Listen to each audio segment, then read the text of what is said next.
With news that Rishi Sunak has been foisted upon us as our new Prime Minister, democracy has become a joke. Does that mean that our country is a dictatorship?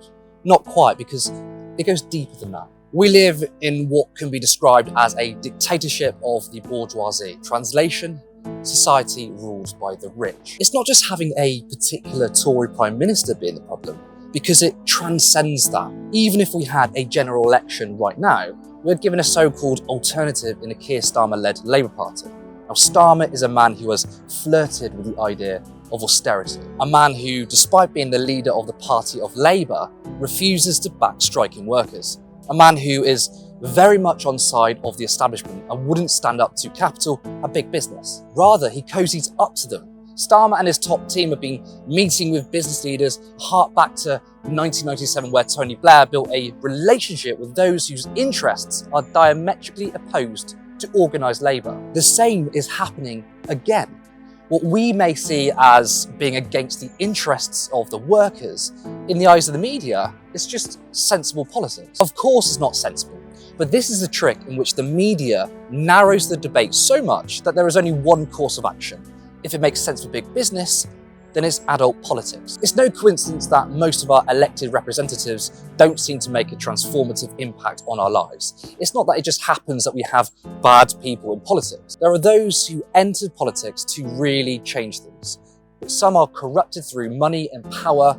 Others concede on their principles because they think that's how you win. You see, it's not down to the individual. It's the system that does this. No matter how qualified, principled or talented our politicians could be, there are limitations because big business heavily influences and controls our political system. This is known as corporate lobbying. Many of our politicians give easy access for businesses to shape policy in the interests of their own profits. The system allows this to happen. For example, fossil fuel giants are influencing our energy policies through lobby groups in which they don't need to declare their involvement. Another example is arms manufacturers buying their way in. More specifically, we know that the arms and healthcare industry have spent £13 million worming their way into our political system via lobbying. Do you really believe that private healthcare companies or gun manufacturers care about keeping us all healthy and safe? No, it's for their own profits. Make no mistake, this isn't a scandal in which the system is being exploited. This system is working as it's supposed to. So if it's so easily exploitable, then you have to question it in its totality. This is what made it so difficult for a politician such as Jeremy Corbyn, who pushed for a Green New Deal and spoke out against UK arms sales, to come to power. Regardless of your political persuasions, this should outrage you. We are only offered the slight relief of the worst aspects of capitalism at the ballot box. There is only an acceptable window of opinion that is considered electable and prime ministerial. What that means is those that are deemed worthy of power has nothing to do with qualifications or principles.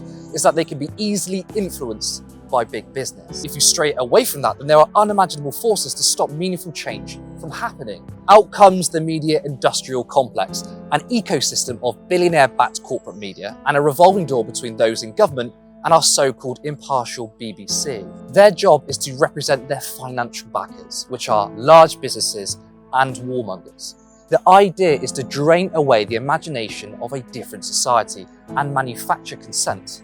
We must vote for those who are competent, realistic, and will make the tough decisions. Which, by the way, tough decisions always means tough on the poor and the working class, and never those with the broadest shoulders. We have a democratic deficit built into the fibre of our political system.